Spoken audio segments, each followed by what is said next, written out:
What's going on, guys? MMA Outlaw back here with another YouTube video, and today we are going to be talking about every single fight that happened on UFC 327 and what their next matchup should be. And so behind me, you see a fighter on the left who fought on UFC 327, for example, Carlos Ulberg, the new light heavyweight champion of the world, and a white box right here on the right. We will be revealing that white box. Whoever's behind it will be their next opponent. And so let's waste no time. Let's get right into it. Carlos Ulberg won the light heavyweight title at UFC 327. An incredible performance. Let me move my face down a little bit so you can see Ulberg even more. And so a great performance from Carlos Ulberg. Who will Ulberg be fighting next? He will be fighting the winner of... I got to move this up just a little. He will be fighting the winner of Magomed Ankalaev versus Khamzat Chimaev for an interim light heavyweight belt. You guys know Khamzat Chimaev has been calling out. He wants to be a triple champion. When he was at 170, he said he was going to win the 170 belt, the 185 belt, and the 205. And so after Chimaev beats Strickland, yes, I said it, after Chimaev beats Strickland, he will take on Magomed Ankalaev in an interim light heavyweight title bout, and the winner will fight Carlos Ulberg. We remember Ulberg in that first round, right, hurt his knee, probably a torn ACL. And so he's going to need some time out. He's going to need surgery. And so what a better way to get this light heavyweight division moving than injecting Khamzat Chimaev into the mix. And so moving onward, Yuri Prochazka. Who will Yuri Prochazka be fighting next? Man, Yuri Prochazka looked good at the beginning of the first round, really trying to take advantage of those leg kicks. And Yuri Prochazka, again, he said that, he felt mercy. I didn't see mercy in Yuri Prochazka. What I saw was a man who was going forward and maybe had a little bit too much confidence and got clipped by a left hand. And so who should Yuri Prochazka be fighting? He should be fighting Paulo Costa. Paulo Costa is coming off of that incredible knockout of Azamat Murzakanov. We all watched it. Paulo Costa ripping to the body with an incredible first round. Came out in that third round like a man out of hell, ripping to the body, head kicks, ultimately hurt Azamat Murzakanov's arm, and then landed a head kick to the dome. Azamat Murzakanov, he quit.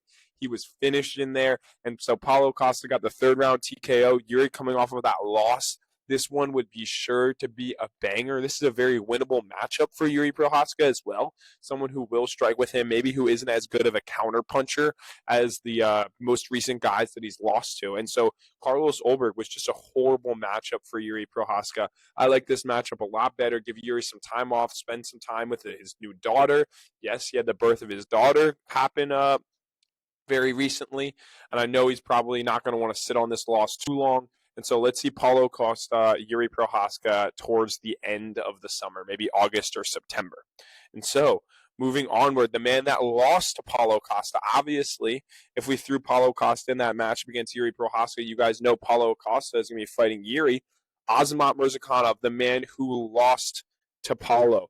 Mr. Tubby himself was 16-0, now 16-1. He got caught. He was a fat boy. Yuri Prochazka was, Paulo Costa was making fun of Azamat Murzakanov, and it paid off big time. So who will Murzakanov be fighting? He'll be fighting the winner of Bogdan Guskov versus Jan Blachowicz. That fight is happening for the second time. We saw Jan Blachowicz and Bogdan Guskov towards the end of 2025 fight to a draw. This fight will be happening in at UFC 328, May 9th in Newark, New Jersey. And you know Azamat Murzakanov, he's going to want some time off after this most recent loss. And Jan Blachowicz, Bogdan Guskov, those are two guys that typically take a little bit longer in between their fights. Maybe we see this on an Abu Dhabi card in October. We typically have an Abu Dhabi card in October around that timing. And so Azamat Murzakanov will be fighting the winner of Bogdan Guskov versus Jan Blachowicz. And so moving onward, we already know this matchup, but we had to talk about it a little bit. Josh Hokett, the man, gets Derek Lewis at the White House. And unless Derek Lewis finds that one lucky kill shot, which if Hokett fights like he did against Curtis Blades, he might. He might. He's got to be a little bit more careful, use that speed to his advantage. But let's be honest, Josh Hokett is going to dog walk Derek Lewis. An incredible matchup to make. We know the press conference for this is going to be absolute cinema. It's going to be so wonderful to see D. Lou at the White House. You guys know this is Trump's favorite fighter. And Josh Hokett, man, the character, the shtick. I would love to see what he's going to say at the press conference. I love the crap that he's going to talk and see what type of show he puts on for the American fans. And so very, very happy to see this fight added to the White House. If you guys remember, my video that I made making the perfect White House card, Josh Hokett was on it. I can't remember if I had him fighting D. Lou or if I just had this Curtis Blades bout move to the White House, but this is the perfect matchup and absolutely love to see it. And so let's move onward to Curtis Blades. Who will Curtis Blades be matched up against after that crazy fight against Josh Hokett? Curtis Blades broke his orbital and broke his nose, and so he's going to need a little bit of time off, but he will face Tyrell Fortune. Tyrell Fortune coming off of that big win against Marcin Tybura. I do believe Curtis Blades is kind of, the gatekeeper of the heavyweight division at this point. And so if Curtis Blades is going to be that gatekeeper, it's time that he starts. He's like the level up of gatekeeper from Marcin Tybura, right? If you're going to be a top level heavyweight in MMA, you got to be able to beat Curtis Blades. We saw Jailton Almeida unable to get the job done. We've seen many others unable to get by Curtis Blades. Rizvan Kuniev unable to get by Curtis Blades. But Tyrell Fortune, does he have what it takes? I think this is a fight where Tyrell Fortune is going to throw big hands. I think Curtis Blades is going to have an advantage here in this fight. And so a very, very winnable matchup coming off of a loss for Curtis Blades. And another older guy in the heavyweight division who just joined the UFC, right? This Bellator PFL guy. Tyrell Fortune has had some great fights in there coming off of that big win against Tybura again. And so it's time to see, does he have what it takes to kind of be in that upper echelon? We need to get this heavyweight division moving. We need to have new faces in it. And so Tyrell Fortune versus Curtis Blades, that's the fight to make. Moving onward, Dominic the Devastator Reyes coming off of one of the most boring performances we have ever seen. However, can't be too mad with Dominic Reyes, right? Has put on many wars for the UFC. And who will he be fighting next? Dominic the Devastator Reyes. Give him Jamal Hill. Jamal Hill is slightly above him in the rankings. Dominic Reyes was 10. Johnny Walker was 12. Jamal Hill is ranked 7. And so if we can put together Dominic Reyes versus Jamal Hill is coming off of 3 straight losses, lost to Khalil Roundtree. I forget who he lost to before that. We all remember that crazy loss to Alex Poatan Pereira, that left hook out of hell, who's not, Alex Pereira has knocked so many guys out. So no shame in that. But Jamal Sweet Dreams Hill, can he get back on the track? And this is kind of like a mirror matchup, these two guys. 2 knockout artists, 2 southpaws. Let's see what they got. Dominic Reyes coming off of a pretty boring performance, and so we're not going to catapult him right back up into that upper echelon. We got to see him take on another, mid-tier, between 5 to 10 ranked fighter. If he takes out Jamal Hill, then we can move Dominic the Devastator Reyes back up again. But great to see Dom Reyes back on the horse, get a win. We are huge Dominic Reyes fans here, and we all know he beat John Jones, and so let's see if he can take out Jamal Hill. And so moving onward, Johnny Walker, the wild man, Mr. Worm himself, who did absolutely nothing in his fight against Dominic Reyes, right? Johnny Walker and Dominic Reyes put on the most boring performance of 2026. Let's be real. In a fight that was on CBS, that was supposed to be a total scrap, Johnny Walker let us down. But who will Johnny Walker be facing next? He will be facing Sergey Spivak. And you're thinking to yourself, Sergey Spivak, he's a heavyweight. Yep, we're moving Johnny Walker up to heavyweight. You guys see what athletic heavyweights can do. You saw Josh Hokett's performance, right? He put on an absolute war. If Johnny Walker moves up to heavyweight, he will be an athletic specimen. He will have a lot of success. Sergey Spivak is, I believe, ranked 6 or 7 on UFC.com in the heavyweight division. And so let's get Johnny Walker, inject some life into the heavyweight division, give Johnny Walker, revitalize his career, just like Paulo Costa is doing at 205. I think this would be a great matchup for him, and I love heavyweight for Johnny Walker. And so, moving onward, Aaron Pico with an absolute stellar performance against Patricio Pitbull Fieri. Pitbull looked like he was the old man in there, which he was, but Aaron Pico's boxing looked incredible. His ability to mix it up. We know Aaron Pico's an Olympic trial guy, an incredible wrestler. So who do we have Pico matched up against here? Aaron Pico versus Yair Rodriguez. Yes, this will be an absolute delight. Yair Rodriguez coming at you with all of the kicks in the world. An incredibly dynamic striker is Yair Rodriguez. Aaron Pico, though, coming at you with incredible boxing, great hands, ripping to the body, an incredible wrestler as well.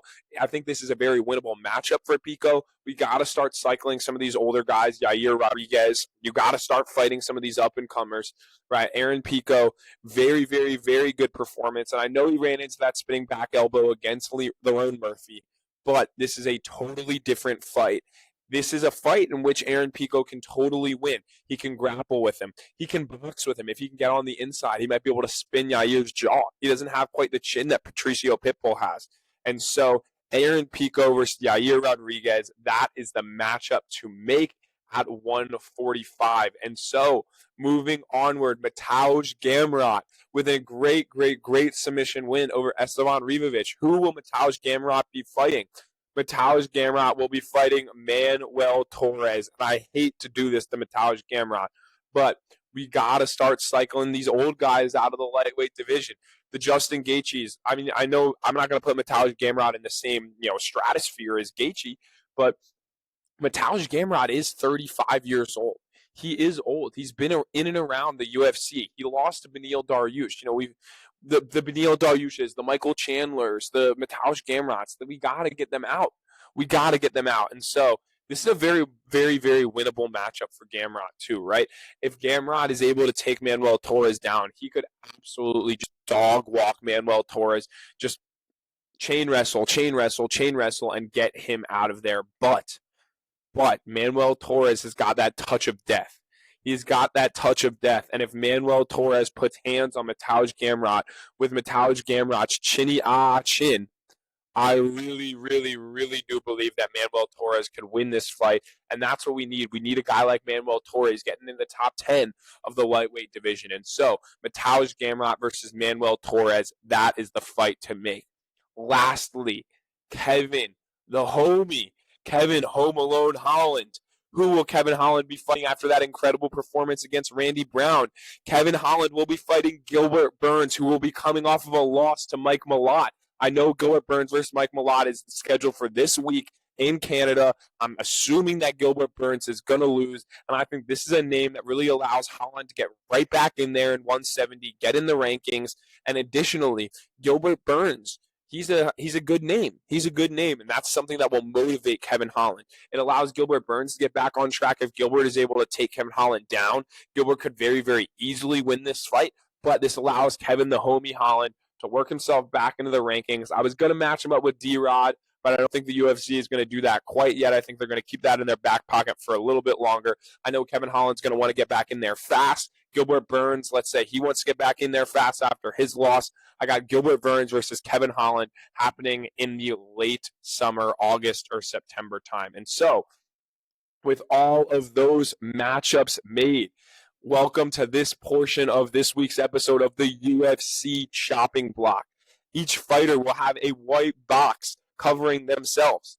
And if you're behind the white box, unfortunately, you will be chopped. You will be cut from the UFC. And so we got one fighter on the chopping block, and it is Francisco Prado.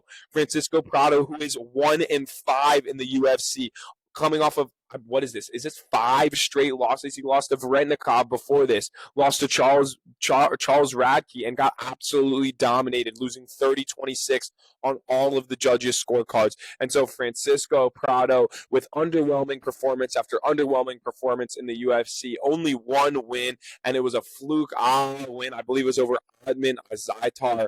And so Francisco Prado, you have been chopped. You have been cut from the UFC. And so let's speed run through all of the matchups that we have made. Oh my God, let me move myself up right here. I'm going to make myself smaller real quick. And so let's speed run through all the matchups that we have made after UFC 327. Carlos Ulberg will be fighting the winner of this interim light heavyweight championship, Magomed Ankalaev versus Khamzat Chimaev.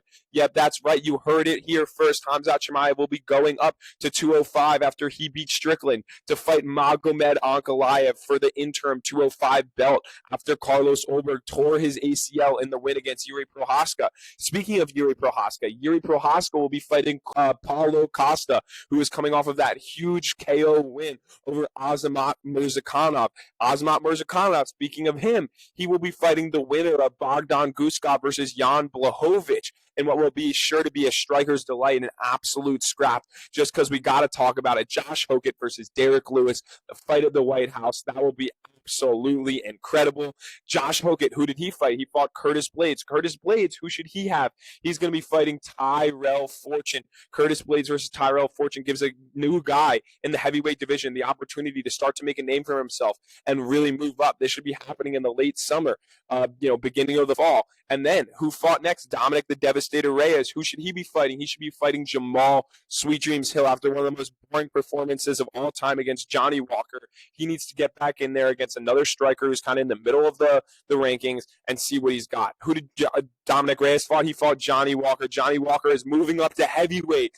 You heard it here first. Johnny Walker moving up to heavyweight, fighting Sergey Spivak, the best move for his career. This is what Johnny Walker should be doing, moving to heavyweight. Aaron Pico, he will be fighting Yair Rodriguez, and will sure to be an absolute scrap, a war. That'll be a banger. Kevin Holland will be fighting Gilbert Burns, who will be coming off of that loss to Mike Malott this weekend. And lastly, Mateusz Gamrot will be fighting Manuel Torres. And so those are all the fights to make after UFC 327. I hope you guys enjoyed this week's video of the next fights to make in the UFC chopping block. If you enjoy content just like this, make sure to like and subscribe. And let me know what you guys think of the matchups in the comments section. I hope you guys have a good one, and I'll catch you on the next episode. Peace.